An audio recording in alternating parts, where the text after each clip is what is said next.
옛날 아주 먼 옛날 깊은 산과 맑은 물이 어우러진 조선 팔도 어느 한적한 고을 안동의 작은 마을에 눈이 부시도록 아름다운 과부가 살고 있었습니다. 그녀의 이름은 김소연이라 하였는데 맑은 연못에 비친 달과 같이 고요하고 청초한 아름다움은 온 마을 남자들의 마음을 설레게 했습니다. 소연의 고고한 자태는 마치 매화처럼 겨울 추위 속에서도 홀로 피어나는 듯하여 섣불리 다가갈 엄두조차 내지 못했습니다. 돈 많은 양반들은 물론 멀리 고을 원님까지 소연에게 끊임없이 구혼했지만 그녀는 매번 정중하면서도 단호하게 거절했습니다. 소연은 일찍이 학문에 정진하던 남편을 여의고 홀로 되었지만 슬픔 속에서도 굳건히 자신의 삶을 지켜나갔습니다. 마을 사람들은 소연의 아름다움과 정절을 칭송하며 존경했지만 한편으로는 그녀의 차가운 듯한 태도에 감히 쉽게 말을 걸지 못했습니다. 그러던 어느 해 마을에 박태수라는 권세 있는 양반이 이사를 왔습니다. 훤칠한 키에 늠름한 풍채, 날카로운 눈매를 가진 박태수는 무예에도 능통했지만 성격이 포악하고 오만불손하기로 소문난 인물이었습니다. 새로 부임한 박태수는 마을에 파다하게 퍼진 절세미인 과부 소연의 이야기를 듣게 되었습니다. 과부 따위가 얼마나 대단하길래 이 난리인가.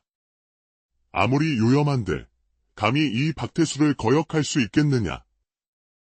자신의 권력과 재력에 대한 맹목적인 믿음에 사로잡힌 박태수는 소연에 대한 짙은 호기심과 정복욕에 불타올랐습니다. 그는 즉시 하인 최민재를 불러 소연에게 자신의 뜻을 전하도록 명했습니다. 최하인, 김소연 마님께 내 말을 전하게. 새 이웃이 된 기념으로 귀한 차를 함께하고 싶다고 여쭈어라. 민재는 주인의 명령에 따라 소연의 집으로 조심스럽게 발걸음을 옮겼습니다. 소연의 집 앞에 다다른 민재는 단아하면서도 고요한 분위기에 잠시 숨을 골랐습니다. 떨리는 마음으로 문을 두드리자 잠시 후 소연이 문을 열고 나왔습니다. 소문대로 아름다운 소연의 모습에 민재는 저절로 숨을 멈추었습니다. 마님, 박나으리께서 잠시 뵙기를 청하십니다. 이사 오신 기념으로 좋은 차를 준비하셨다고 합니다. 민재는 최대한 공손하게 박태수의 말을 전했지만 소연의 표정은 미동조차 하지 않았습니다. 잠시 민재를 응시하던 소연은 차분하면서도 냉랭한 목소리로 대답했습니다. 차는 사양하겠다고 전하시오. 나으리의 호의는 감사하지만 지금은 뵙고 싶지 않다고. 소연의 단호한 태도에 민재는 당황했지만 감히 이 일을 제기할 수 없었습니다. 민재는 고개를 숙여 인사하고 서둘러 박태수에게 돌아가 소연의 말을 그대로 전했습니다. 마님께서는 차는 괜찮다고 하시며 지금은 누구도 만나고 싶지 않다고 하셨습니다.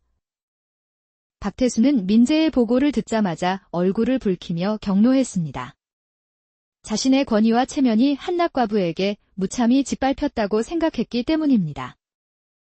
감히 천한 과부가 내 청을 거절하다니. 두고 봐라. 반드시 후회하게 만들어 주겠다.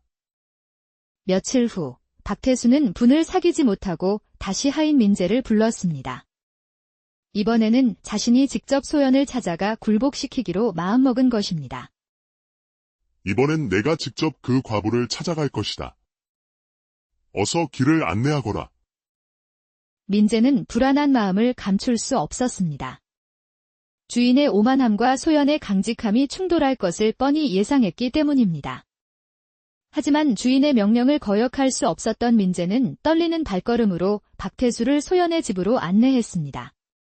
박태수는 굳게 닫힌 소연의 집 문 앞에서 하인 민재를 시켜 문을 두드리게 했습니다.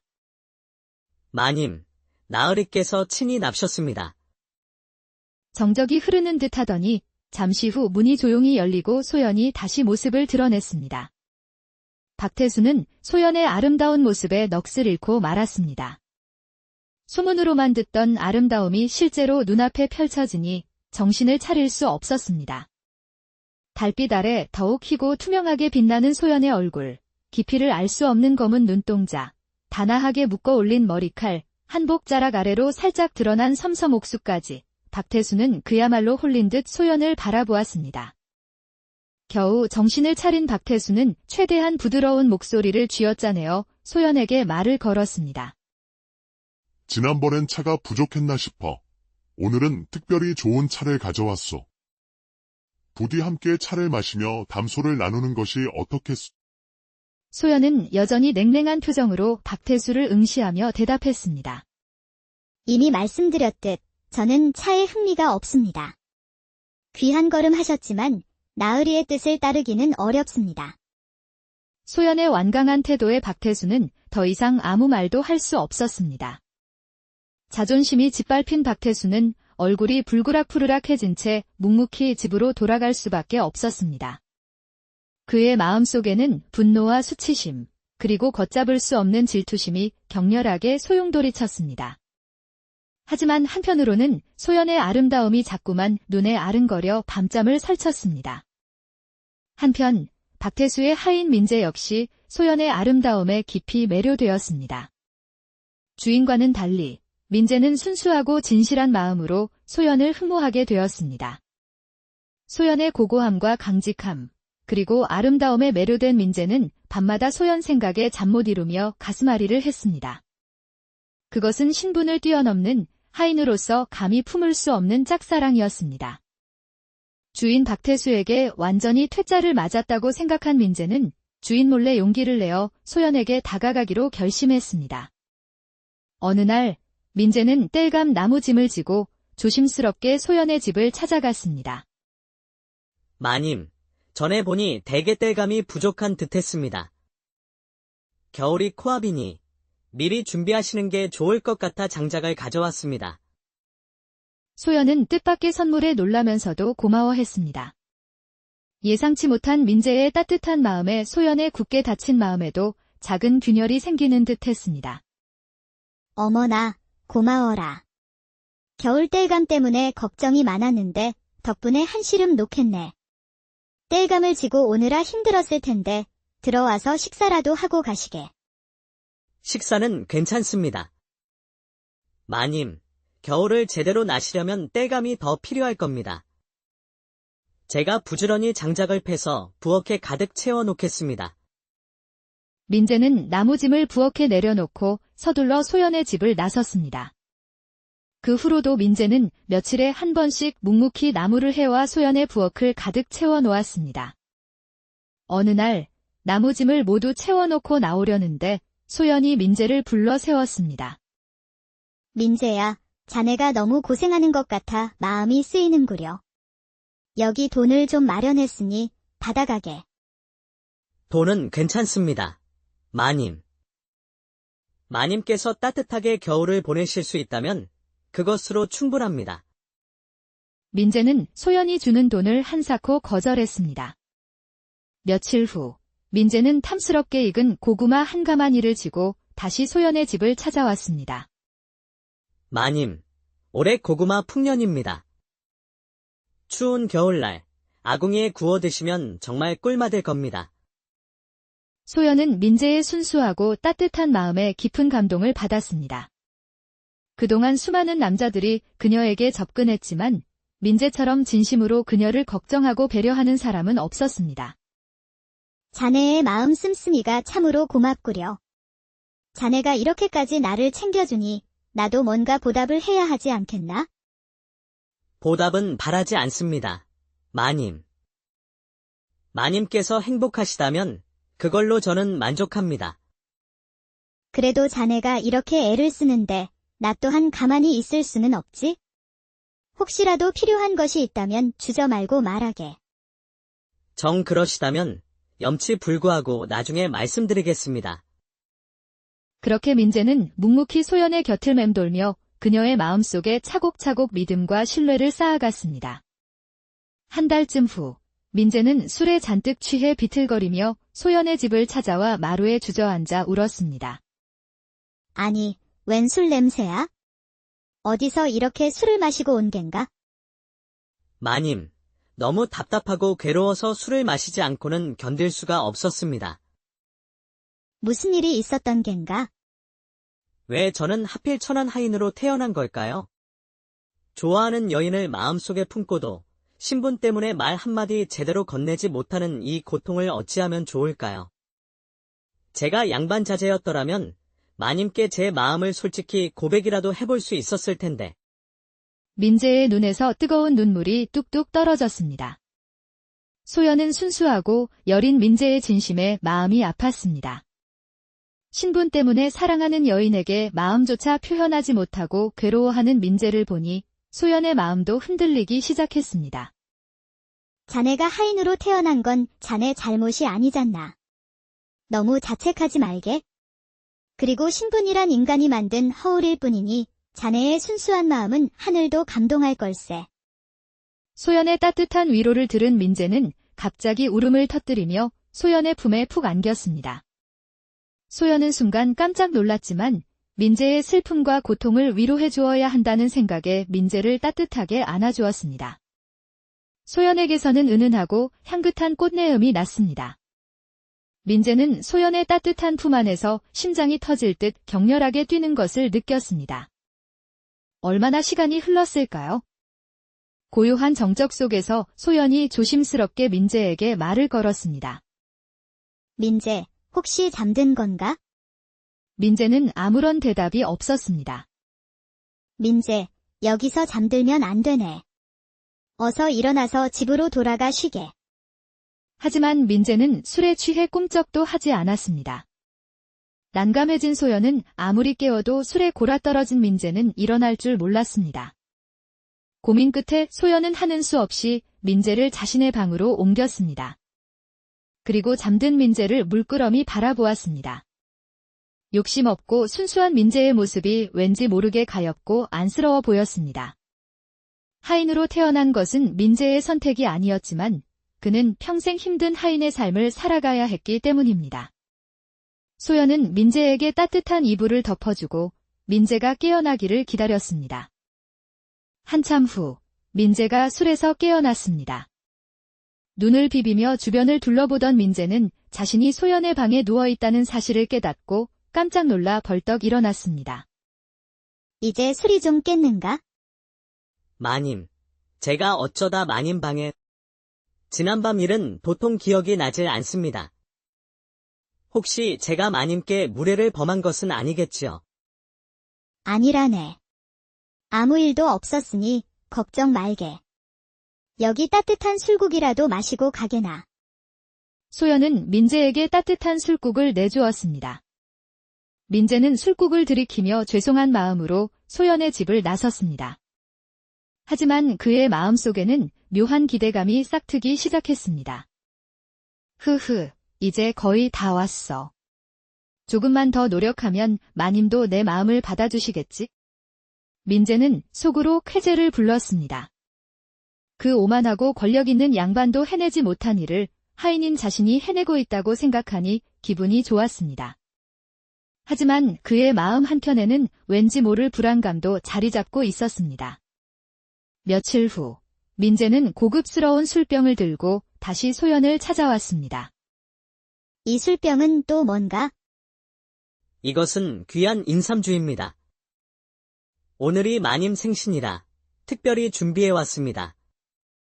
소연은 깜짝 놀랐습니다. 남편이 죽고 난 후 슬픔과 고독 속에서 자신의 생일을 잊고 산 지 오래였기 때문입니다. 그런데 하인 민재가 자신의 생일을 기억하고 귀한 술까지 선물로 가져오니 소연은 놀라움과 함께 깊은 감동을 받았습니다. 아니, 내 생일을 자네가 어찌 알았나? 마님께 관심이 있다면 누구나 알 수 있는 것 아니겠습니까? 그 말은 자네가 나에게 마음이 있다는 뜻인가? 솔직히 말씀드리자면 그렇습니다. 마님. 마님께서 혼자 사시니 남자 손길이 필요한 일이 많을 것 같아서. 뭐, 그런 일들이 아주 없는 건 아니지만 그렇다고 못 살 정도는 아니라네. 소연은 자신의 처지를 세심하게 배려해주는 민재의 따뜻한 마음에 점점 마음을 열기 시작했습니다. 그러다 보니 소연은 민재가 가져온 귀한 인삼주를 민재와 함께 조금씩 마시기 시작했습니다. 얼마나 마셨을까? 소연은 몽롱한 취기가 올라오면서 졸음이 쏟아졌습니다. 결국 소연은 술기운에 깜빡 잠이 들고 말았습니다. 민재는 잠들어 있는 소연을 가슴 떨리는 눈빛으로 바라보았습니다. 달콤한 술기운과 억눌렀던 욕망이 뒤섞여 걷잡을 수 없는 격정적인 감정이 민재의 온몸을 휘감았습니다. 민재는 지금이야말로 자신이 그토록 갈망해왔던 순간이 왔다고 생각했습니다. 민재는 떨리는 손으로 조심스럽게 소연의 옷고름을 풀기 시작했습니다. 하얀 속살이 드러났습니다. 민재는 더 이상 이성을 억누를 수 없었습니다. 내친김에 소연의 치마끈까지 풀려고 아래로 손을 뻗는 순간 민재의 손이 멈칫했습니다. 잠깐, 마님은 단순히 아름다운 분이 아니었지. 마음씨가 이리 고울 줄이야. 양반들에게는 냉정하시면서도 하인인 나에게는 따뜻하게 대해주시니. 마님은 정말 천사 같은 분이구나. 민재는 잠들어 있는 천사 같은 소연을 차마 덮칠 수가 없었습니다. 양심상 자신에게 한없이 인자했던 소연을 욕보일 수 없었던 것입니다. 민재는 떨리는 손으로 다시 소연의 옷고름을 여며주고 죄책감과 혼란스러움에 휩싸여 소연의 집에서 뛰쳐나왔습니다. 그동안 소연의 겉모습에만 현혹되어 욕망을 품었지만 이제는 소연의 아름다운 마음씨까지 알게 되면서 진심으로 소연을 사랑하게 된 것이었습니다. 민재는 진정으로 사랑하는 사람이 원하지 않는 일은 결코 하고 싶지 않았습니다. 그토록 갈망하던 순간이 눈앞에 왔지만 민재는 자신의 뜨거운 욕망을 깨끗이 접고 소연의 집을 나섰습니다. 그 일이 있은 후 민재는 왠지 모를 죄책감과 부끄러움에 한동안 소연의 집을 찾지 않았습니다. 하루가 멀다 하고 찾아오던 민재가 석 달이 지나도록 그림자조차 보이지 않자 소연은 민재에게 무슨 일이 생긴 것은 아닌지 걱정되기 시작했습니다. 어찌 된 일이지? 민재에게 무슨 불상사라도 생긴 건가? 석 달이나 소식이 없다니 도무지 이해가 안 되는군. 소연은 자꾸만 민재의 순수한 미소와 따뜻한 마음씨가 떠올랐습니다.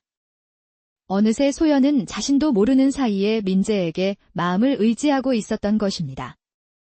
홀로 외롭게 살아가는 자신에게 아무런 대가도 바라지 않고 묵묵히 곁에서 따뜻한 마음을 베풀어 주었던 민재에게 깊이 감동했던 것입니다. 그저 하룻밤 욕정을 채우려 했던 다른 남자들과 달리 민재만큼은 소연에게 진정으로 바라는 바가 없었기 때문입니다. 이제는 소연이 민재를 잊지 못하게 된 것입니다. 소연은 밤이면 밤마다 민재를 그리워하며 잠 못 이루는 날들이 많아졌습니다. 또다시 석 달이라는 시간이 덧없이 흘러갔지만 민재는 여전히 소연의 꿈속에서만 나타날 뿐 현실에서는 모습을 드러내지 않았습니다. 더 이상 민재를 기다릴 수 없었던 소연은 민재가 걱정되어 결국 용기를 내어 양반 박태수의 집으로 직접 찾아가 보기로 결심했습니다. 소연은 용기를 내어 양반 박태수의 집으로 직접 찾아가 보기로 결심했습니다. 웬일로 부인이 누추한 곳까지 행차하셨소? 혹시 이제라도 마음을 바꿔 내게로 마음이 기울기라도 한 것이오? 박태수는 소연이 자신을 찾아오자 콧대를 높이며 비아냥거렸습니다. 하지만 소연은 박태수의 냉소적인 태도에 아랑곳하지 않고 단호하게 대답했습니다. 양반님을 뵈러 온 것이 아니라 이댁 하인 최민재를 만나러 왔습니다. 뭐라고? 부인이 어째서 하인을 찾는단 말이오? 그 하인에게 볼 일이라도 있는 거요? 민재에게 무슨 일이 생긴 건 아닌지 걱정되어 찾아와 본 것입니다. 하인에게 무슨 일이라니? 하인 따위에게 무슨 일이 생기든 부인이 왜 걱정을 하시오? 설마 혹시 너희 둘이 수상한 관계라도 있는 것이오? 소연이 박태수의 집마당에서 박태수와 이야기를 나누고 있는 사이 마침 민재가 일을 마치고 집으로 돌아오는 길이었습니다. 멀리서 소연의 모습을 발견한 민재는 깜짝 놀라 서둘러 달려왔습니다. 마님, 어찌 이곳에? 무슨 일이십니까?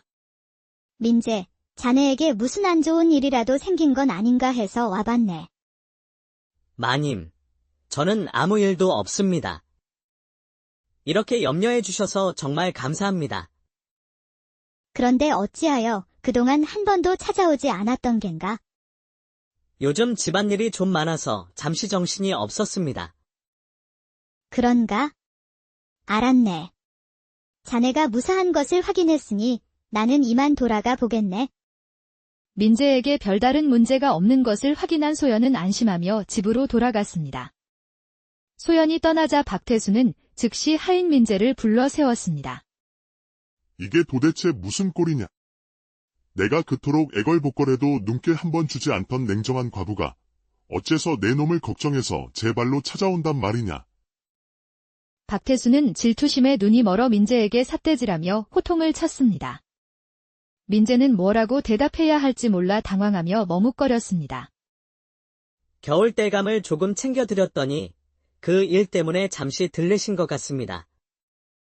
박태수는 당연히 민재의 어설픈 변명을 믿지 않았습니다. 그의 뇌리 속에는 하찮은 하인 민재가 자신 몰래 과부 소연과 은밀한 관계를 맺고 있을 것이라는 불쾌한 상상이 꼬리를 물고 이어졌습니다. 내 놈이 감히 날 속이려 들어. 겨우 땔감 몇 짐 줬다고 저 도도한 과부가 몸소 찾아온다는 게 말이 된다고 생각하느냐. 당장 솔직히 털어놓지 못할까. 민재는 몹시 난감했습니다. 사실대로 말했다가는 당장이라도 다리 몽둥이가 부러져 쫓겨날 것이 뻔했고 자칫하면 소연에게까지 해가 미칠 수도 있었습니다. 민재는 이를 악물고 거짓말을 이어나갔습니다. 정말입니다. 양반님. 제가 감히 양반님께 거짓을 구하겠습니까? 내 놈이 아직도 정신을 못 차렸구나. 썩 묶어라. 저 괘씸한 놈이 입을 열 때까지 멍석마리를 시작하렸다. 박태수는 민재가 자신 몰래 소연과 부정한 관계를 맺었다고 단정짓고 끓어오르는 분노를 억누르지 못했습니다. 그는 자신이 그토록 탐냈던 소연을 하찮은 하인에게 빼앗겼다고 생각하며 극심한 자존심 손상과 모욕감을 느꼈습니다. 악독한 노비들은 주인의 명령에 따라 민재를 멍석에 말아 사정없이 매질하기 시작했습니다. 팔다리가 몽둥이에 맞아 으스러지는 고통 속에서도 민재는 끝까지 소연과 있었던 일을 입 밖에 내지 않았습니다. 자신 때문에 소연까지 위험에 처하게 할 수는 없었기 때문입니다. 더욱 세게 쳐라. 저 놈이 아직도 실토하지 않는 걸 보니 내가 덜 아픈 모양이로구나. 이런 고얀 놈. 끝까지 입을 다물겠다는 거냐. 좋다. 내 놈의 그 고집을 꺾어주마. 당장 저 놈을 감옥에 쳐넣고 가서 그 과부년도 잡아오도록. 노비들은 쏜살같이 달려가 소연을 강제로 끌고 왔습니다. 양반님, 어찌 저에게 이러십니까? 대체 무슨 이유로 저를 붙잡아 오라 하신 겁니까? 닥쳐라. 내년이야말로 괘씸한 년이다. 어서 실토하시오. 그 하인 놈과 간통을 저지른 것이냐. 간통이라니요. 대체 무슨 망발을 그리 함부로 하시는 겁니까? 저는 그저 하인에게 땔감을 조금 얻어 썼을 뿐입니다. 흥, 궤변을 늘어놓지 마라. 그렇지 않고서야 어찌 부인이 천한 하인을 걱정하여 스스로 여기까지 찾아온단 말이냐. 내년이 하인 놈과 간통한 것이 아니라면 대체 무엇이냐. 어서 실토하지 못할까. 저는 이미 드릴 말씀이 없습니다. 그리고 없는 죄를 만들어 강상제 운운하는 것은 도가 지나치십니다. 저는 결코 양반님 뜻대로 놀아나지 않을 것입니다. 아니, 아직도 정신을 못 차렸구나. 좋다. 어디 멍석마리를 당하고도 그런 헛소리가 나오는지 두고 보자. 여봐라. 전년도 당장 멍석으로 말아라. 노비들은 잔혹한 주인의 명령에 따라 소연을 멍석에 말아 인정사정 없이 매질을 시작했습니다. 억울한 죄명을 뒤집어 쓴 소연은 생전 처음 겪는 혹독한 매질에 고통스러워하며 신음했습니다. 박태수는 이 기회에 소연의 약점을 잡아 그녀를 완전히 굴복시키고 자신의 소나귀에 넣을 심산이었습니다. 이런 고얀 것들을 다 보았나. 끝까지 입을 열지 않다니 참으로 독하구나. 여봐라. 인연도 당장 옥에 가두어라. 노비들은 정신을 잃은 소연을 들쳐업고 옥에 가두었습니다. 시간이 얼마나 흘렀을까요? 어둡고 습한 옥 안에서 소연은 희미하게 정신을 차렸습니다. 마님, 정신이 좀 드십니까? 흐릿한 시야 속으로 민재의 멍들고 퉁퉁 부은 얼굴이 들어왔습니다.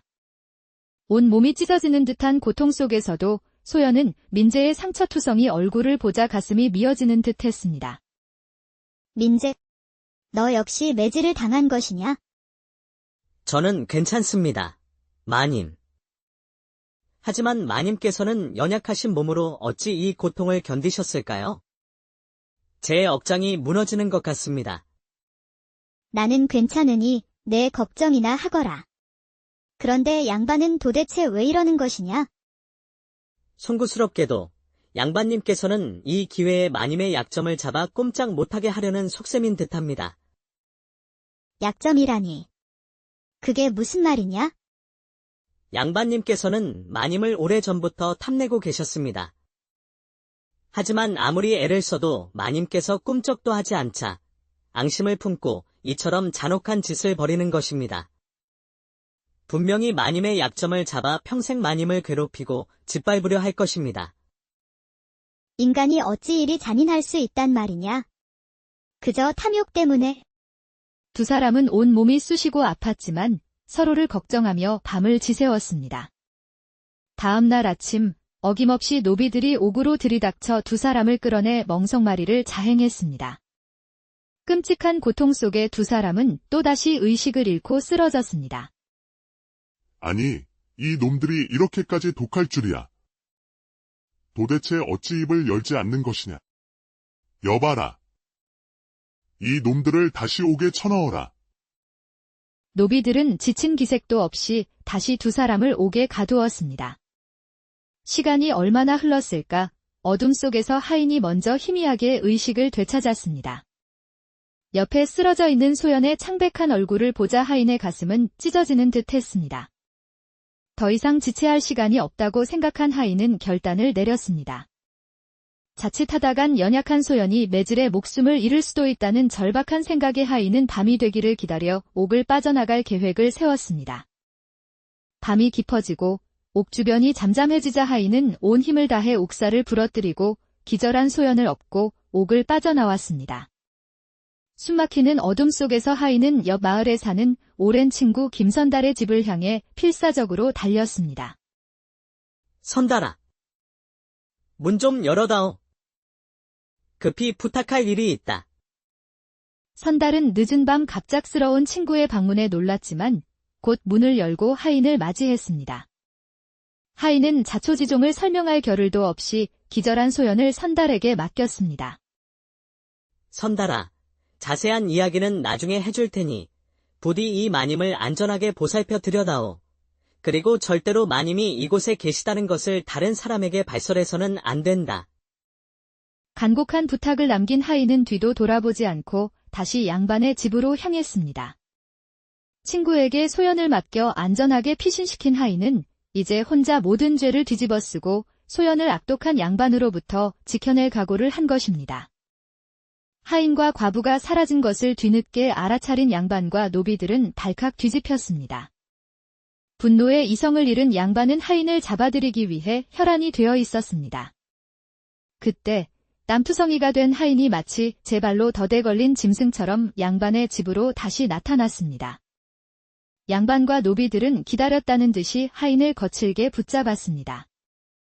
내 놈. 감히 과부를 어디에 숨겨놓고 오는 길이냐. 당장 실토하지 못할까. 마님께는 아무런 죄가 없습니다. 모든 것은 다 저의 잘못입니다. 부디 저에게 벌을 내려주십시오. 지금 내 놈 죄를 따질 때가 아니다. 어서 과부가 숨어있는 곳을 불어라. 그렇지 않으면 내 놈을 찢어 죽여버릴 것이다.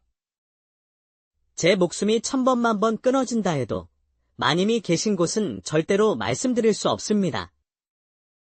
뭔일아. 이 놈이 죽고 싶어 환장했나. 여봐라. 당장 저 놈 입에서 과부가 있는 곳이 술술 나올 때까지 있는 힘껏 매질을 퍼부어라. 분노가 폭발한 양반은 멍석마리조차 생략한 채 닥치는 대로 하인을 잔혹하게 매질하기 시작했습니다. 몽둥이가 쉴 새 없이 하인의 뼈와 살을 후려쳤습니다. 하인의 몸은 순식간에 피투성이가 되어갔습니다. 더 세게 때려라. 아니, 저 놈은 도대체 뼛속까지 독이 오른 놈인가? 어찌 이리도 지독하게 입을 열지 않는 것이냐? 여봐라. 물을 가져와라. 당장 저 놈에게 물을 들이부어라. 양반은 하인이 고통에 정신을 잃으면 찬물을 퍼붓고 정신이 깨어나면 다시 몽둥이질을 멈추지 않았습니다. 사흘 밤낮 동안 쉴 새 없이 이어지는 잔혹한 고문 속에서 하인의 몸은 만신창이가 되어갔습니다. 손가락 하나 까딱할 힘조차 남아있지 않았지만 하인의 굳게 담은 입은 끝끝내 열릴 줄 몰랐습니다. 이미 소연을 진심으로 사랑하게 된 하인은 소연을 위해서라면 기꺼이 목숨까지 바칠 각오가 되어 있었습니다. 어떻게든 이 악랄한 양반으로부터 소연을 지켜내야만 했습니다. 어휴, 결국 끝까지 입을 열지 않는구나. 정말이지 징글징글한 놈 같으니. 양반은 지쳐 쓰러진 하인을 보며 혀를 내둘렀습니다. 더 이상 고문해도 소용없다고 판단한 양반은 하인을 옥에 가두고 돌아가려던 찰나 갑자기 굉음과 함께 굳게 닫힌 대문이 활짝 열리더니 내금의장과 수많은 관병들이 들이닥치는 것이었습니다. 내 놈이 박태수 양반 나으리인가? 내 놈들은 니네 놈들은 니시오. 감히 이 박태수 나으리의 이름을 함부로 입에 담는 것이냐? 내 놈들은 죽고 싶어 환장한 것이냐? 여봐라. 당장 저 무례한 놈들을 잡아오게 가두어라. 관병들은 박태수를 포박하라. 관병들이 일제히 달려들어 양반을 포박하려 했지만 권세께나 믿고 거들먹거리던 양반은 평소 갈고 닦은 무예 실력으로 관병들을 뿌리치며 칼을 빼들었다. 천한 관놈들이 감히 나 박태수에게 칼을 겨눠. 썩 물러가지 못할까? 칼날을 번뜩이며 날뛰는 양반의 관병들이 주춤하자 내금의장이 직접 칼을 뽑아 들었다. 더 이상 헛짓은 그만하시오. 내 놈은 지금 왕족을 능멸한 죄로 체포되는 것이다. 내금의장은 날카로운 칼날로 양반을 거세게 몰아붙였다. 그러나 양반 역시 만만치 않은 무예 실력을 자랑하며 팽팽하게 맞섰다. 칼날이 부딪히는 굉음이 밤하늘을 갈랐다. 궁수들은 저 놈의 다리를 쏘아라.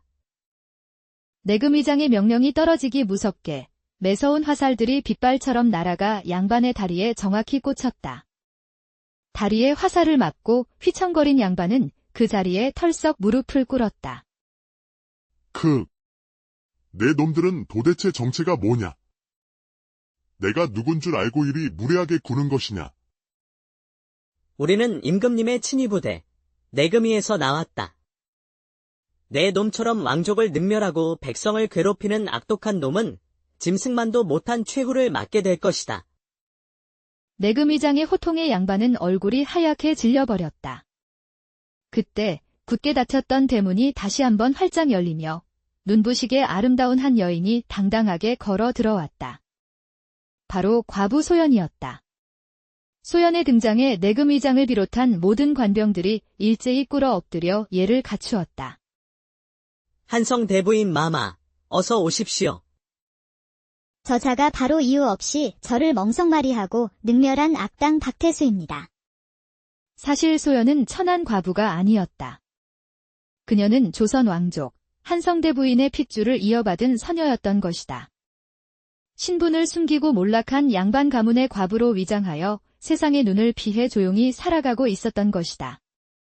내금의장은 즉시 양반 박태수를 왕족 능멸죄와 강상죄, 폭행죄 등의 죄목으로 포박하여 관하로 끌고 갔다. 한편 소연은 의원을 불러 만신창이가 된 하인 민재를 정성껏 치료하게 했다. 죽음의 문턱까지 갔었던 민재는 닷새가 지나서야 겨우 의식을 되찾았다. 아이고, 이제야 정신이 좀 드시오. 몸은 좀 어떻소? 많이. 제가 죽다 살아나서 제일 먼저 마님 걱정부터 하다니. 저는 정말 괜찮습니다. 마님께서는 무사하신 겁니까? 소연은 헌신적으로 자신을 걱정하는 민재의 순수한 마음에 감동하여 눈물을 글썽였다. 소연은 민재를 자신의 방으로 옮겨 극진히 간호하며 그의 상처를 보듬어 주었다. 민재가 깨어나는 순간부터 소연은 밤낮으로 그의 곁을 지키며 정성껏 병수발을 들었다. 시간이 흐르고 소연의 지극정성 덕분에 민재는 건강을 완전히 회복할 수 있었다. 마님, 이제 제 몸은 완전히 나았습니다. 이 모든 것이 다 마님 덕분입니다. 정말 감사드립니다. 아니라오, 민재. 그동안 그대가 얼마나 고생했는지. 이제부터라도 편안하게 지내시오. 어느덧 시간은 덧없이 흘러해는 서산으로 기울고 고요한 밤하늘에는 별들이 하나 둘씩 빛나기 시작했다. 민재는 완쾌된 몸으로 소연에게 작별 인사를 고하려 했다. 마님, 이제 제 몸도 다 나았으니 저는 이만 물러가겠습니다. 아니다. 민재. 밖은 이미 어두컴컴하니 오늘은 여기서 푹 쉬고 내일 아침에 떠나거라. 그리고 저기 호롱불 좀 꺼주겠느냐? 소연의 부드러운 목소리에 민재는 설레는 마음으로 호롱불을 입으로 불어 껐다. 방 안은 어둠에 잠기고 은은한 달빛만이 창호지 문틈으로 스며들어왔다. 소연은 수줍은 듯 붉어진 얼굴로 민재에게 조용히 속삭였다. 민재, 이리 좀 더 가까이 와 보거라. 어디, 그동안 멍들었던 마음도 이제 다 나았는지. 내가 한번 직접 확인해 봐야겠다. 마님. 아이고, 정말 이러시면 저는 너무나 곤란합니다. 어허, 딴소리 말고 어서 이리 와보지 못할까? 소연의 부드러우면서도 단호한 어조의 민재는 용기를 내어 조심스럽게 소연에게 다가갔다. 그 순간 소연은 민재를 따뜻하게 품에 안았다. 마님. 저는 마님을 사모합니다. 아니요, 민재. 사모하는 정도가 아니오라. 나는 그대를 아주 많이 사랑합니다. 말은 이제 그만하시고 어서 부끄러워 말고 하던 것을 마저 부지런히 하시구려. 그렇게 하인 민재와 왕족의 핏줄을 숨긴 아름다운 과부 소연은 세상에 둘만 남은 듯 신분을 뛰어넘는 진실하고 깊은 사랑을 나누며 오래도록 행복하게 살았습니다. 옛속담에 돼지 여우라는 말이 있습니다. 이는 겉으로는 어리석어 보이지만 속으로는 꾀가 많고 재능이 뛰어난 사람을 비유적으로 이르는 말입니다. 겉으로는 순박하고 어리숙해 보였던 하인 민재가 그 오만불손한 양반 나으리조차 탐내어 얻지 못했던 절세미인 소연의 마음을 사로잡은 것은 어쩌면 그의 순수한 마음과 진실된 사랑이라는 숨겨진 능력 덕분이었는지도 모릅니다. 옛날 아주 먼 옛날 깊은 산과 맑은 물이 어우러진 조선팔도 어느 한적한 고을 안동의 작은 마을에 눈이 부시도록 아름다운 과부가 살고 있었습니다. 그녀의 이름은 김소연이라 하였는데 맑은 연못에 비친 달과 같이 고요하고 청초한 아름다움은 온 마을 남자들의 마음을 설레게 했습니다. 소연의 고고한 자태는 마치 매화처럼 겨울 추위 속에서도 홀로 피어나는 듯하여 섣불리 다가갈 엄두조차 내지 못했습니다. 돈 많은 양반들은 물론 멀리 고을 원님까지 소연에게 끊임없이 구혼했지만 그녀는 매번 정중하면서도 단호하게 거절했습니다. 소연은 일찍이 학문에 정진하던 남편을 여의고 홀로 되었지만 슬픔 속에서도 굳건히 자신의 삶을 지켜나갔습니다. 마을 사람들은 소연의 아름다움과 정절을 칭송하며 존경했지만 한편으로는 그녀의 차가운 듯한 태도에 감히 쉽게 말을 걸지 못했습니다. 그러던 어느 해 마을에 박태수라는 권세 있는 양반이 이사를 왔습니다. 훤칠한 키에 늠름한 풍채, 날카로운 눈매를 가진 박태수는 무예에도 능통했지만 성격이 포악하고 오만불손하기로 소문난 인물이었습니다. 새로 부임한 박태수는 마을에 파다하게 퍼진 절세미인 과부 소연의 이야기를 듣게 되었습니다. 과부 따위가 얼마나 대단하길래 이 난리인가. 아무리 요염한들 감히 이 박태수를 거역할 수 있겠느냐. 자신의 권력과 재력에 대한 맹목적인 믿음에 사로잡힌 박태수는 소연에 대한 짙은 호기심과 정복욕에 불타올랐습니다. 그는 즉시 하인 최민재를 불러 소연에게 자신의 뜻을 전하도록 명했습니다. 최하인, 김소연 마님께 내 말을 전하게. 새 이웃이 된 기념으로 귀한 차를 함께하고 싶다고 여쭈어라. 민재는 주인의 명령에 따라 소연의 집으로 조심스럽게 발걸음을 옮겼습니다. 소연의 집 앞에 다다른 민재는 단아하면서도 고요한 분위기에 잠시 숨을 골랐습니다. 떨리는 마음으로 문을 두드리자 잠시 후 소연이 문을 열고 나왔습니다.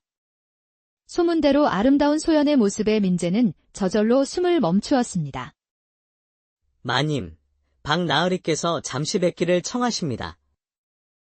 이사 오신 기념으로 좋은 차를 준비하셨다고 합니다. 민재는 최대한 공손하게 박태수의 말을 전했지만 소연의 표정은 미동조차 하지 않았습니다. 잠시 민재를 응시하던 소연은 차분하면서도 냉랭한 목소리로 대답했습니다. 차는 사양하겠다고 전하시오. 나으리의 호의는 감사하지만 지금은 뵙고 싶지 않다고. 소연의 단호한 태도에 민재는 당황했지만 감히 이 일을 제기할 수 없었습니다. 민재는 고개를 숙여 인사하고 서둘러 박태수에게 돌아가 소연의 말을 그대로 전했습니다. 마님께서는 차는 괜찮다고 하시며 지금은 누구도 만나고 싶지 않다고 하셨습니다. 박태수는 민재의 보고를 듣자마자 얼굴을 붉히며 경로했습니다.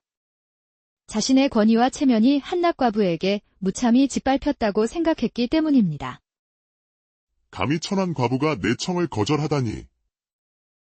두고 봐라. 반드시 후회하게 만들어 주겠다. 며칠 후 박태수는 분을 사귀지 못하고 다시 하인 민재를 불렀습니다. 이번에는 자신이 직접 소연을 찾아가 굴복시키기로 마음먹은 것입니다. 이번엔 내가 직접 그 과부를 찾아갈 것이다. 어서 길을 안내하거라. 민재는 불안한 마음을 감출 수 없었습니다. 주인의 오만함과 소연의 강직함이 충돌할 것을 뻔히 예상했기 때문입니다. 하지만 주인의 명령을 거역할 수 없었던 민재는 떨리는 발걸음으로 박태수를 소연의 집으로 안내했습니다. 박태수는 굳게 닫힌 소연의 집 문 앞에서 하인 민재를 시켜 문을 두드리게 했습니다.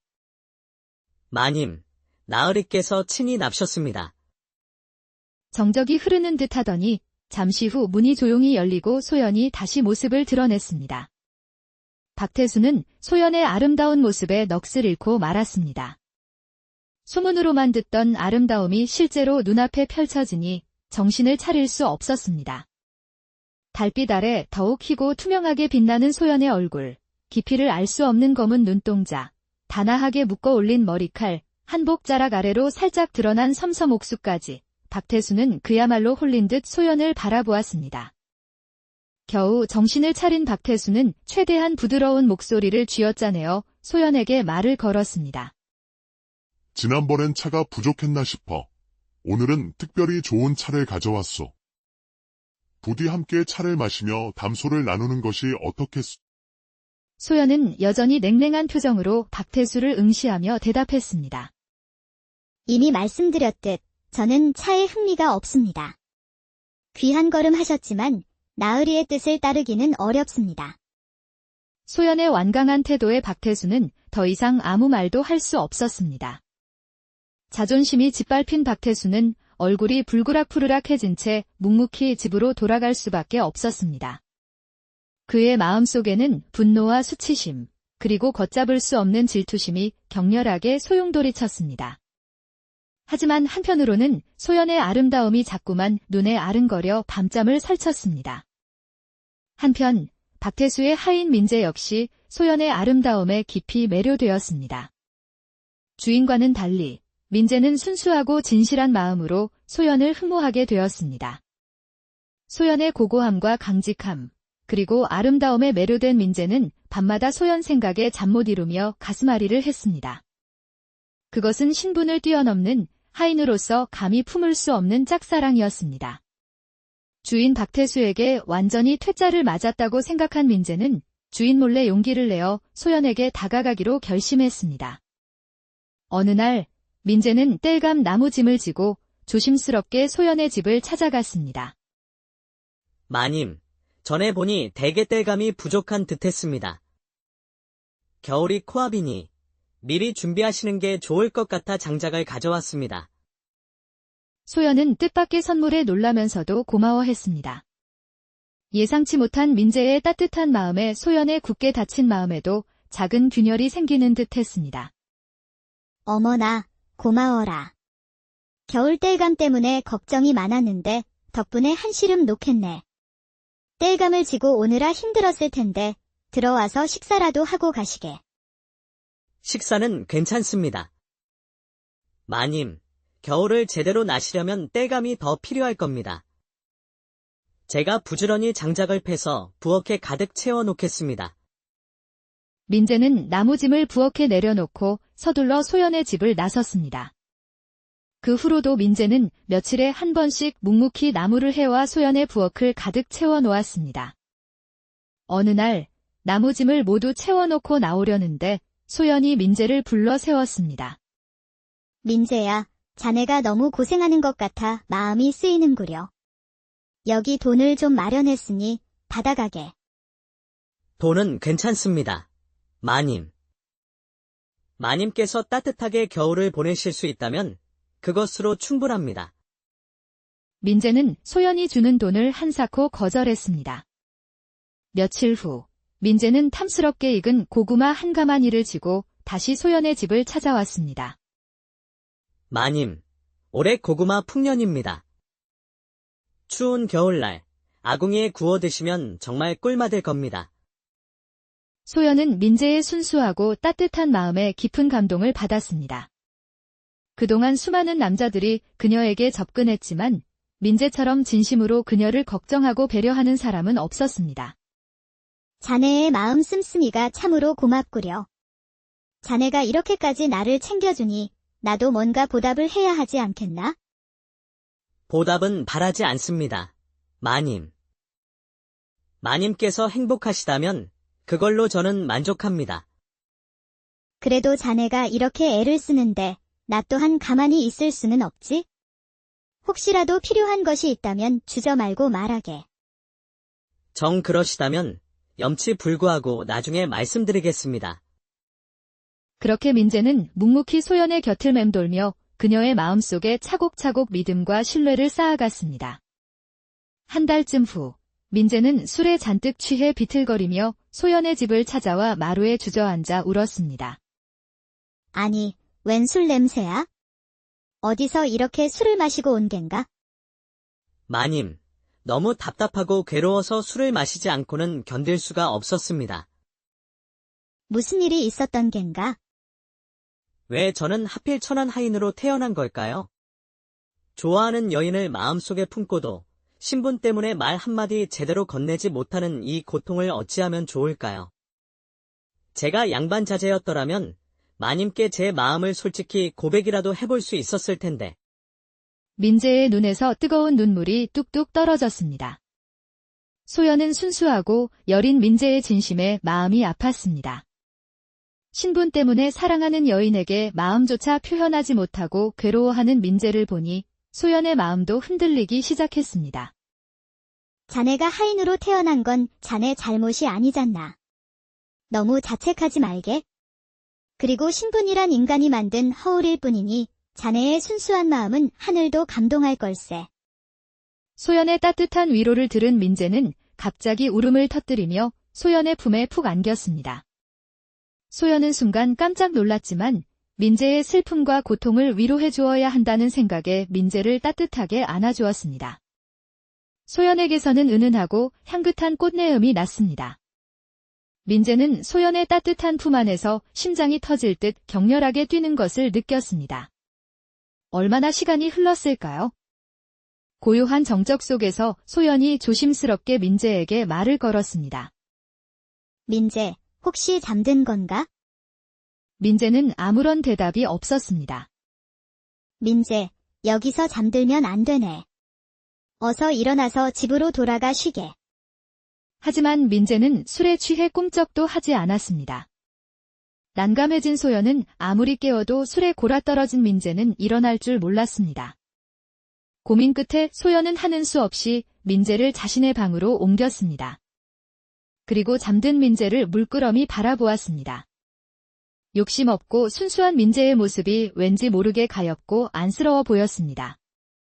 하인으로 태어난 것은 민재의 선택이 아니었지만 그는 평생 힘든 하인의 삶을 살아가야 했기 때문입니다. 소연은 민재에게 따뜻한 이불을 덮어주고 민재가 깨어나기를 기다렸습니다. 한참 후 민재가 술에서 깨어났습니다. 눈을 비비며 주변을 둘러보던 민재는 자신이 소연의 방에 누워있다는 사실을 깨닫고 깜짝 놀라 벌떡 일어났습니다. 이제 술이 좀 깼는가? 마님, 제가 어쩌다 마님 방에 지난밤 일은 도통 기억이 나질 않습니다. 혹시 제가 마님께 무례를 범한 것은 아니겠지요? 아니라네. 아무 일도 없었으니 걱정 말게. 여기 따뜻한 술국이라도 마시고 가게나. 소연은 민재에게 따뜻한 술국을 내주었습니다. 민재는 술국을 들이키며 죄송한 마음으로 소연의 집을 나섰습니다.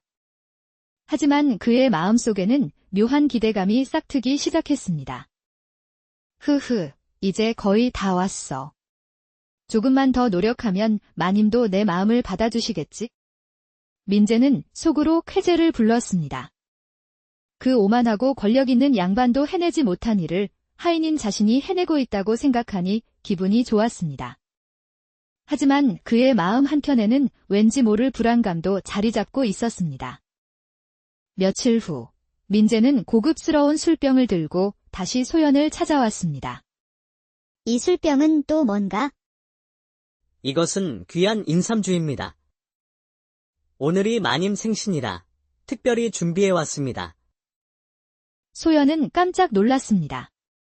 남편이 죽고 난 후 슬픔과 고독 속에서 자신의 생일을 잊고 산 지 오래였기 때문입니다. 그런데 하인 민재가 자신의 생일을 기억하고 귀한 술까지 선물로 가져오니 소연은 놀라움과 함께 깊은 감동을 받았습니다. 아니, 내 생일을 자네가 어찌 알았나? 마님께 관심이 있다면 누구나 알 수 있는 것 아니겠습니까? 그 말은 자네가 나에게 마음이 있다는 뜻인가? 솔직히 말씀드리자면 그렇습니다. 마님. 마님께서 혼자 사시니 남자 손길이 필요한 일이 많을 것 같아서.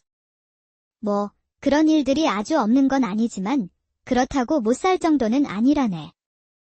소연은 자신의 처지를 세심하게 배려해주는 민재의 따뜻한 마음에 점점 마음을 열기 시작했습니다. 그러다 보니 소연은 민재가 가져온 귀한 인삼주를 민재와 함께 조금씩 마시기 시작했습니다. 얼마나 마셨을까? 소연은 몽롱한 취기가 올라오면서 졸음이 쏟아졌습니다. 결국 소연은 술기운에 깜빡 잠이 들고 말았습니다. 민재는 잠들어 있는 소연을 가슴 떨리는 눈빛으로 바라보았습니다. 달콤한 술기운과 억눌렀던 욕망이 뒤섞여 걷잡을 수 없는 격정적인 감정이 민재의 온몸을 휘감았습니다. 민재는 지금이야말로 자신이 그토록 갈망해왔던 순간이 왔다고 생각했습니다. 민재는 떨리는 손으로 조심스럽게 소연의 옷고름을 풀기 시작했습니다. 하얀 속살이 드러났습니다. 민재는 더 이상 이성을 억누를 수 없었습니다. 내친김에 소연의 치마끈까지 풀려고 아래로 손을 뻗는 순간 민재의 손이 멈칫했습니다. 잠깐, 마님은 단순히 아름다운 분이 아니었지. 마음씨가 이리 고울 줄이야. 양반들에게는 냉정하시면서도 하인인 나에게는 따뜻하게 대해주시니. 마님은 정말 천사 같은 분이구나. 민재는 잠들어 있는 천사 같은 소연을 차마 덮칠 수가 없었습니다. 양심상 자신에게 한없이 인자했던 소연을 욕보일 수 없었던 것입니다. 민재는 떨리는 손으로 다시 소연의 옷고름을 여며주고 죄책감과 혼란스러움에 휩싸여 소연의 집에서 뛰쳐나왔습니다. 그동안 소연의 겉모습에만 현혹되어 욕망을 품었지만 이제는 소연의 아름다운 마음씨까지 알게 되면서 진심으로 소연을 사랑하게 된 것이었습니다. 민재는 진정으로 사랑하는 사람이 원하지 않는 일은 결코 하고 싶지 않았습니다. 그토록 갈망하던 순간이 눈앞에 왔지만 민재는 자신의 뜨거운 욕망을 깨끗이 접고 소연의 집을 나섰습니다. 그 일이 있은 후 민재는 왠지 모를 죄책감과 부끄러움에 한동안 소연의 집을 찾지 않았습니다. 하루가 멀다 하고 찾아오던 민재가 석 달이 지나도록 그림자조차 보이지 않자 소연은 민재에게 무슨 일이 생긴 것은 아닌지 걱정되기 시작했습니다. 어찌 된 일이지? 민재에게 무슨 불상사라도 생긴 건가? 석 달이나 소식이 없다니 도무지 이해가 안 되는군. 소연은 자꾸만 민재의 순수한 미소와 따뜻한 마음씨가 떠올랐습니다. 어느새 소연은 자신도 모르는 사이에 민재에게 마음을 의지하고 있었던 것입니다. 홀로 외롭게 살아가는 자신에게 아무런 대가도 바라지 않고 묵묵히 곁에서 따뜻한 마음을 베풀어 주었던 민재에게 깊이 감동했던 것입니다. 그저 하룻밤 욕정을 채우려 했던 다른 남자들과 달리 민재만큼은 소연에게 진정으로 바라는 바가 없었기 때문입니다. 이제는 소연이 민재를 잊지 못하게 된 것입니다. 소연은 밤이면 밤마다 민재를 그리워하며 잠 못 이루는 날들이 많아졌습니다. 또다시 석 달이라는 시간이 덧없이 흘러갔지만 민재는 여전히 소연의 꿈속에서만 나타날 뿐 현실에서는 모습을 드러내지 않았습니다. 더 이상 민재를 기다릴 수 없었던 소연은 민재가 걱정되어 결국 용기를 내어 양반 박태수의 집으로 직접 찾아가 보기로 결심했습니다. 소연은 용기를 내어 양반 박태수의 집으로 직접 찾아가 보기로 결심했습니다. 웬일로 부인이 누추한 곳까지 행차하셨소? 혹시 이제라도 마음을 바꿔 내게로 마음이 기울기라도 한 것이오? 박태수는 소연이 자신을 찾아오자 콧대를 높이며 비아냥거렸습니다. 하지만 소연은 박태수의 냉소적인 태도에 아랑곳하지 않고 단호하게 대답했습니다. 양반님을 뵈러 온 것이 아니라 이댁 하인 최민재를 만나러 왔습니다. 뭐라고? 부인이 어째서 하인을 찾는단 말이오? 그 하인에게 볼 일이라도 있는 거요. 민재에게 무슨 일이 생긴 건 아닌지 걱정되어 찾아와 본 것입니다. 하인에게 무슨 일이라니? 하인 따위에게 무슨 일이 생기든 부인이 왜 걱정을 하시오? 설마 혹시 너희 둘이 수상한 관계라도 있는 것이오? 소연이 박태수의 집마당에서 박태수와 이야기를 나누고 있는 사이 마침 민재가 일을 마치고 집으로 돌아오는 길이었습니다. 멀리서 소연의 모습을 발견한 민재는 깜짝 놀라 서둘러 달려왔습니다. 마님, 어찌 이곳에 무슨 일이십니까? 민재, 자네에게 무슨 안 좋은 일이라도 생긴 건 아닌가 해서 와봤네. 마님, 저는 아무 일도 없습니다. 이렇게 염려해 주셔서 정말 감사합니다. 그런데 어찌하여 그동안 한 번도 찾아오지 않았던 겐가? 요즘 집안일이 좀 많아서 잠시 정신이 없었습니다. 그런가? 알았네. 자네가 무사한 것을 확인했으니 나는 이만 돌아가 보겠네. 민재에게 별다른 문제가 없는 것을 확인한 소연은 안심하며 집으로 돌아갔습니다. 소연이 떠나자 박태수는 즉시 하인 민재를 불러 세웠습니다. 이게 도대체 무슨 꼴이냐? 내가 그토록 애걸복걸해도 눈길 한번 주지 않던 냉정한 과부가 어째서 내 놈을 걱정해서 제 발로 찾아온단 말이냐? 박태수는 질투심에 눈이 멀어 민재에게 삿대질하며 호통을 쳤습니다. 민재는 뭐라고 대답해야 할지 몰라 당황하며 머뭇거렸습니다. 겨울대감을 조금 챙겨드렸더니 그 일 때문에 잠시 들르신 것 같습니다. 박태수는 당연히 민재의 어설픈 변명을 믿지 않았습니다. 그의 뇌리 속에는 하찮은 하인 민재가 자신 몰래 과부 소연과 은밀한 관계를 맺고 있을 것이라는 불쾌한 상상이 꼬리를 물고 이어졌습니다. 내 놈이 감히 날 속이려 들어. 겨우 땔감 몇 짐 줬다고 저 도도한 과부가 몸소 찾아온다는 게 말이 된다고 생각하느냐? 당장 솔직히 털어놓지 못할까? 민재는 몹시 난감했습니다. 사실대로 말했다가는 당장이라도 다리 몽둥이가 부러져 쫓겨날 것이 뻔했고 자칫하면 소연에게까지 해가 미칠 수도 있었습니다. 민재는 이를 악물고 거짓말을 이어나갔습니다. 정말입니다. 양반님. 제가 감히 양반님께 거짓을 구하겠습니까? 내 놈이 아직도 정신을 못 차렸구나. 썩 묶어라.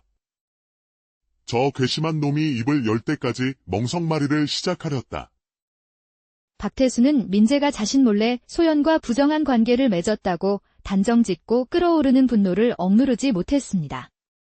그는 자신이 그토록 탐냈던 소연을 하찮은 하인에게 빼앗겼다고 생각하며 극심한 자존심 손상과 모욕감을 느꼈습니다. 악독한 노비들은 주인의 명령에 따라 민재를 멍석에 말아 사정없이 매질하기 시작했습니다. 팔다리가 몽둥이에 맞아 으스러지는 고통 속에서도 민재는 끝까지 소연과 있었던 일을 입 밖에 내지 않았습니다. 자신 때문에 소연까지 위험에 처하게 할 수는 없었기 때문입니다.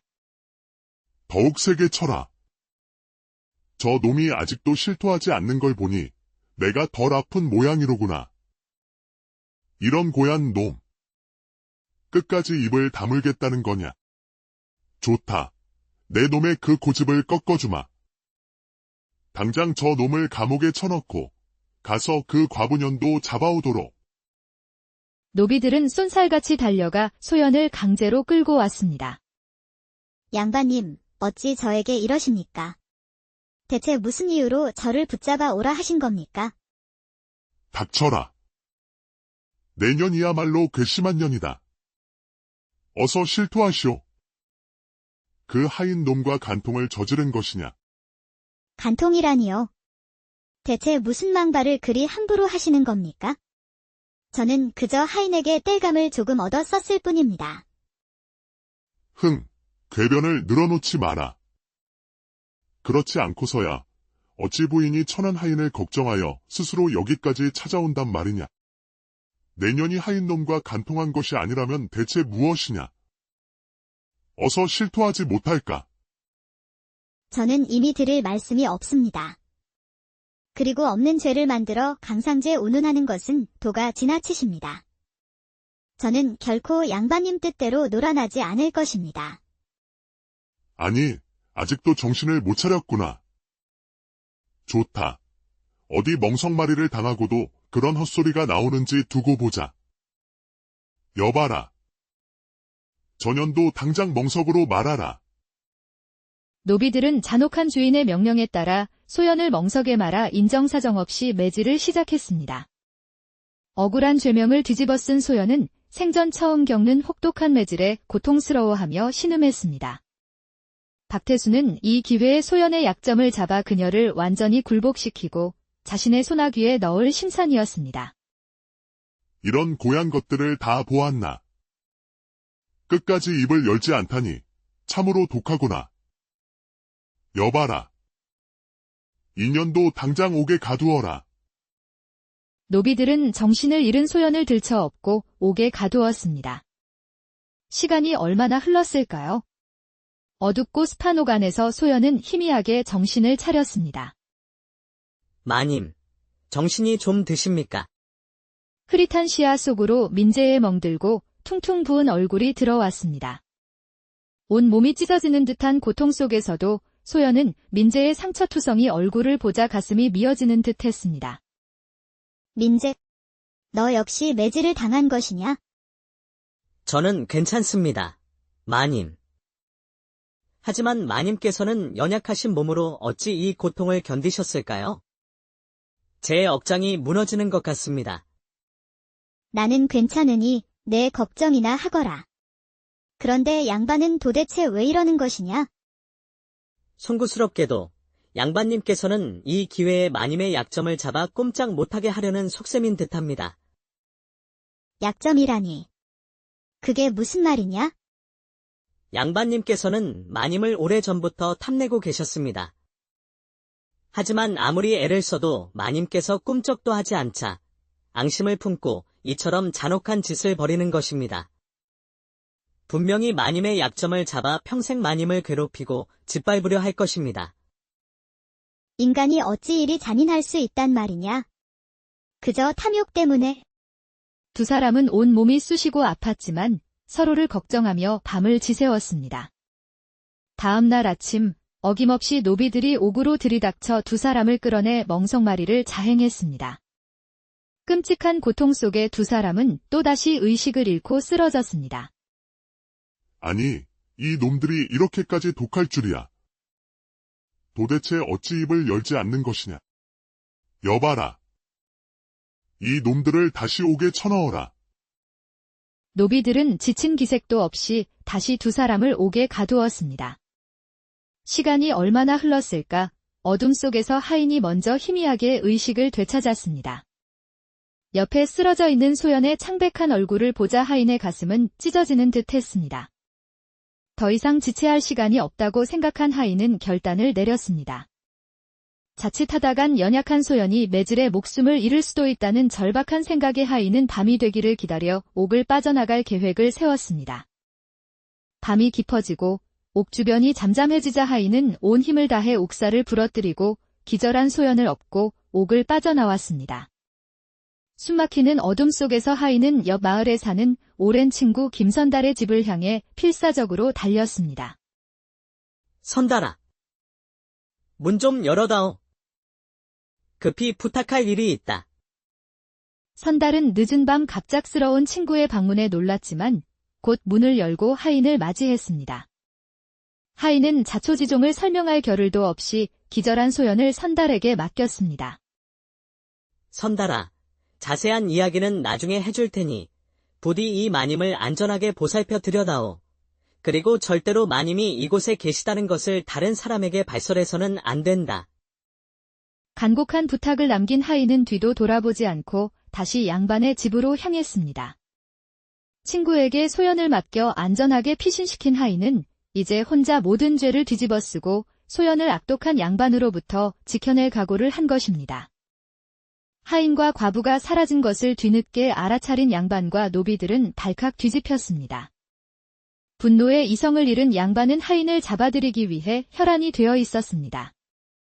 그때 남투성이가 된 하인이 마치 제 발로 덫에 걸린 짐승처럼 양반의 집으로 다시 나타났습니다. 양반과 노비들은 기다렸다는 듯이 하인을 거칠게 붙잡았습니다. 내 놈. 감히 과부를 어디에 숨겨놓고 오는 길이냐? 당장 실토하지 못할까? 마님께는 아무런 죄가 없습니다. 모든 것은 다 저의 잘못입니다. 부디 저에게 벌을 내려주십시오. 지금 내 놈 죄를 따질 때가 아니다. 어서 과부가 숨어있는 곳을 불어라. 그렇지 않으면 내 놈을 찢어 죽여버릴 것이다.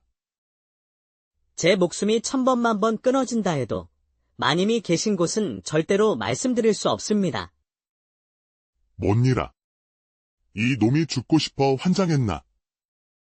여봐라. 당장 저 놈 입에서 과부가 있는 곳이 술술 나올 때까지 있는 힘껏 매질을 퍼부어라. 분노가 폭발한 양반은 멍석마리조차 생략한 채 닥치는 대로 하인을 잔혹하게 매질하기 시작했습니다. 몽둥이가 쉴 새 없이 하인의 뼈와 살을 후려쳤습니다. 하인의 몸은 순식간에 피투성이가 되어갔습니다. 더 세게 때려라. 아니, 저 놈은 도대체 뼛속까지 독이 오른 놈인가? 어찌 이리도 지독하게 입을 열지 않는 것이냐? 여봐라. 물을 가져와라. 당장 저 놈에게 물을 들이부어라. 양반은 하인이 고통에 정신을 잃으면 찬물을 퍼붓고 정신이 깨어나면 다시 몽둥이질을 멈추지 않았습니다. 사흘 밤낮 동안 쉴 새 없이 이어지는 잔혹한 고문 속에서 하인의 몸은 만신창이가 되어갔습니다. 손가락 하나 까딱할 힘조차 남아있지 않았지만 하인의 굳게 담은 입은 끝끝내 열릴 줄 몰랐습니다. 이미 소연을 진심으로 사랑하게 된 하인은 소연을 위해서라면 기꺼이 목숨까지 바칠 각오가 되어 있었습니다. 어떻게든 이 악랄한 양반으로부터 소연을 지켜내야만 했습니다. 어휴, 결국 끝까지 입을 열지 않는구나. 정말이지 징글징글한 놈 같으니. 양반은 지쳐 쓰러진 하인을 보며 혀를 내둘렀습니다. 더 이상 고문해도 소용없다고 판단한 양반은 하인을 옥에 가두고 돌아가려던 찰나 갑자기 굉음과 함께 굳게 닫힌 대문이 활짝 열리더니 내금의장과 수많은 관병들이 들이닥치는 것이었습니다. 내 놈이 박태수 양반 나으리인가? 내 놈들은 니네 놈들은 니시오. 감히 이 박태수 나으리의 이름을 함부로 입에 담는 것이냐? 내 놈들은 죽고 싶어 환장한 것이냐? 여봐라.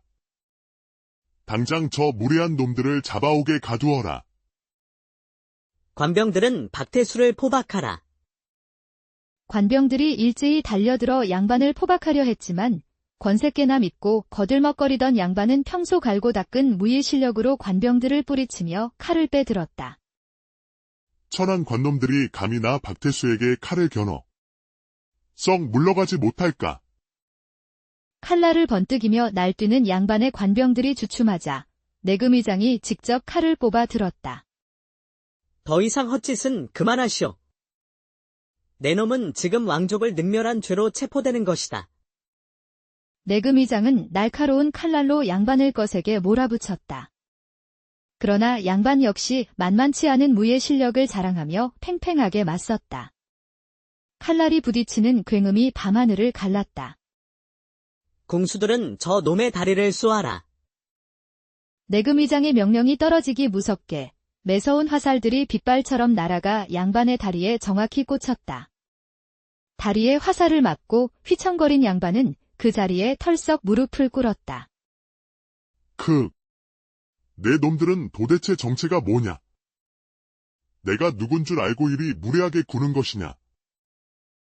우리는 임금님의 친위부대, 내금위에서 나왔다. 내 놈처럼 왕족을 능멸하고 백성을 괴롭히는 악독한 놈은 짐승만도 못한 최후를 맞게 될 것이다. 내금의장의 호통에 양반은 얼굴이 하얗게 질려버렸다. 그때 굳게 닫혔던 대문이 다시 한번 활짝 열리며 눈부시게 아름다운 한 여인이 당당하게 걸어 들어왔다. 바로 과부 소연이었다. 소연의 등장에 내금의장을 비롯한 모든 관병들이 일제히 꿇어 엎드려 예를 갖추었다. 한성대부인 마마, 어서 오십시오. 저자가 바로 이유 없이 저를 멍석말이하고 능멸한 악당 박태수입니다. 사실 소연은 천한 과부가 아니었다. 그녀는 조선 왕족, 한성대 부인의 핏줄을 이어받은 서녀였던 것이다. 신분을 숨기고 몰락한 양반 가문의 과부로 위장하여 세상의 눈을 피해 조용히 살아가고 있었던 것이다. 내금의장은 즉시 양반 박태수를 왕족 능멸죄와 강상죄, 폭행죄 등의 죄목으로 포박하여 관하로 끌고 갔다. 한편 소연은 의원을 불러 만신창이가 된 하인 민재를 정성껏 치료하게 했다. 죽음의 문턱까지 갔었던 민재는 닷새가 지나서야 겨우 의식을 되찾았다. 아이고, 이제야 정신이 좀 드시오. 몸은 좀 어떻소? 많이. 제가 죽다 살아나서 제일 먼저 마님 걱정부터 하다니. 저는 정말 괜찮습니다. 마님께서는 무사하신 겁니까? 소연은 헌신적으로 자신을 걱정하는 민재의 순수한 마음에 감동하여 눈물을 글썽였다. 소연은 민재를 자신의 방으로 옮겨 극진히 간호하며 그의 상처를 보듬어 주었다. 민재가 깨어나는 순간부터 소연은 밤낮으로 그의 곁을 지키며 정성껏 병수발을 들었다. 시간이 흐르고 소연의 지극정성 덕분에 민재는 건강을 완전히 회복할 수 있었다. 마님, 이제 제 몸은 완전히 나았습니다. 이 모든 것이 다 마님 덕분입니다. 정말 감사드립니다. 아니라오, 민재. 그동안 그대가 얼마나 고생했는지. 이제부터라도 편안하게 지내시오. 어느덧 시간은 덧없이 흘러해는 서산으로 기울고 고요한 밤하늘에는 별들이 하나 둘씩 빛나기 시작했다. 민재는 완쾌된 몸으로 소연에게 작별 인사를 고하려 했다. 마님, 이제 제 몸도 다 나았으니 저는 이만 물러가겠습니다. 아니다. 민재. 밖은 이미 어두컴컴하니 오늘은 여기서 푹 쉬고 내일 아침에 떠나거라. 그리고 저기 호롱불 좀 꺼주겠느냐? 소연의 부드러운 목소리에 민재는 설레는 마음으로 호롱불을 입으로 불어 껐다. 방 안은 어둠에 잠기고 은은한 달빛만이 창호지 문틈으로 스며들어왔다. 소연은 수줍은 듯 붉어진 얼굴로 민재에게 조용히 속삭였다. 민재, 이리 좀 더 가까이 와 보거라. 어디, 그동안 멍들었던 마음도 이제 다 나았는지. 내가 한번 직접 확인해 봐야겠다. 많이? 아이고, 정말 이러시면 저는 너무나 곤란합니다. 어허, 딴소리 말고 어서 이리 와보지 못할까? 소연의 부드러우면서도 단호한 어조의 민재는 용기를 내어 조심스럽게 소연에게 다가갔다. 그 순간 소연은 민재를 따뜻하게 품에 안았다. 저는 마님을 사모합니다. 아니요, 민재. 사모하는 정도가 아니오라. 나는 그대를 아주 많이 사랑합니다. 말은 이제 그만하시고 어서 부끄러워 말고 하던 것을 마저 부지런히 하시구려. 그렇게 하인 민재와 왕족의 핏줄을 숨긴 아름다운 과부 소연은 세상에 둘만 남은 듯 신분을 뛰어넘는 진실하고 깊은 사랑을 나누며 오래도록 행복하게 살았습니다. 옛속담에 돼지 여우라는 말이 있습니다. 이는 겉으로는 어리석어 보이지만 속으로는 꾀가 많고 재능이 뛰어난 사람을 비유적으로 이르는 말입니다. 겉으로는 순박하고 어리숙해 보였던 하인 민재가 그 오만불손한 양반 나으리조차 탐내어 얻지 못했던 절세미인 소연의 마음을 사로잡은 것은 어쩌면 그의 순수한 마음과 진실된 사랑이라는 숨겨진 능력 덕분이었는지도 모릅니다. 옛날 아주 먼 옛날 깊은 산과 맑은 물이 어우러진 조선팔도 어느 한적한 고을 안동의 작은 마을에 눈이 부시도록 아름다운 과부가 살고 있었습니다. 그녀의 이름은 김소연이라 하였는데 맑은 연못에 비친 달과 같이 고요하고 청초한 아름다움은 온 마을 남자들의 마음을 설레게 했습니다. 소연의 고고한 자태는 마치 매화처럼 겨울 추위 속에서도 홀로 피어나는 듯하여 섣불리 다가갈 엄두조차 내지 못했습니다. 돈 많은 양반들은 물론 멀리 고을 원님까지 소연에게 끊임없이 구혼했지만 그녀는 매번 정중하면서도 단호하게 거절했습니다. 소연은 일찍이 학문에 정진하던 남편을 여의고 홀로 되었지만 슬픔 속에서도 굳건히 자신의 삶을 지켜나갔습니다. 마을 사람들은 소연의 아름다움과 정절을 칭송하며 존경했지만 한편으로는 그녀의 차가운 듯한 태도에 감히 쉽게 말을 걸지 못했습니다.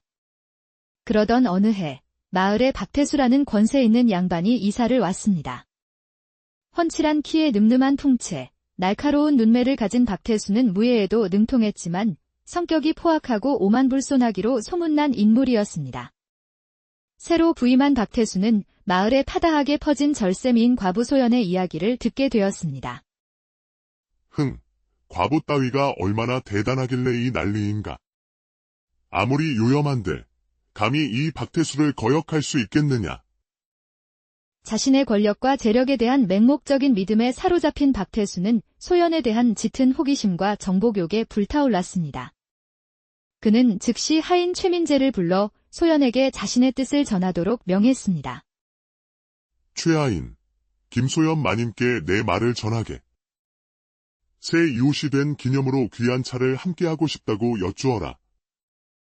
민재는 주인의 명령에 따라 소연의 집으로 조심스럽게 발걸음을 옮겼습니다. 소연의 집 앞에 다다른 민재는 단아하면서도 고요한 분위기에 잠시 숨을 골랐습니다. 떨리는 마음으로 문을 두드리자 잠시 후 소연이 문을 열고 나왔습니다. 소문대로 아름다운 소연의 모습에 민재는 저절로 숨을 멈추었습니다. 마님, 박나으리께서 잠시 뵙기를 청하십니다. 이사 오신 기념으로 좋은 차를 준비하셨다고 합니다. 민재는 최대한 공손하게 박태수의 말을 전했지만 소연의 표정은 미동조차 하지 않았습니다. 잠시 민재를 응시하던 소연은 차분하면서도 냉랭한 목소리로 대답했습니다. 차는 사양하겠다고 전하시오. 나으리의 호의는 감사하지만 지금은 뵙고 싶지 않다고. 소연의 단호한 태도에 민재는 당황했지만 감히 이 일을 제기할 수 없었습니다. 민재는 고개를 숙여 인사하고 서둘러 박태수에게 돌아가 소연의 말을 그대로 전했습니다. 마님께서는 차는 괜찮다고 하시며 지금은 누구도 만나고 싶지 않다고 하셨습니다. 박태수는 민재의 보고를 듣자마자 얼굴을 붉히며 경로했습니다. 자신의 권위와 체면이 한낙과부에게 무참히 짓밟혔다고 생각했기 때문입니다. 감히 천한 과부가 내 청을 거절하다니. 두고 봐라. 반드시 후회하게 만들어 주겠다. 며칠 후 박태수는 분을 사귀지 못하고 다시 하인 민재를 불렀습니다. 이번에는 자신이 직접 소연을 찾아가 굴복시키기로 마음먹은 것입니다. 이번엔 내가 직접 그 과부를 찾아갈 것이다. 어서 길을 안내하거라. 민재는 불안한 마음을 감출 수 없었습니다.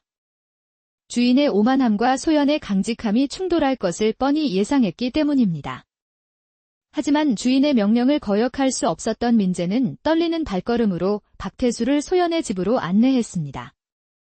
박태수는 굳게 닫힌 소연의 집문 앞에서 하인 민재를 시켜 문을 두드리게 했습니다.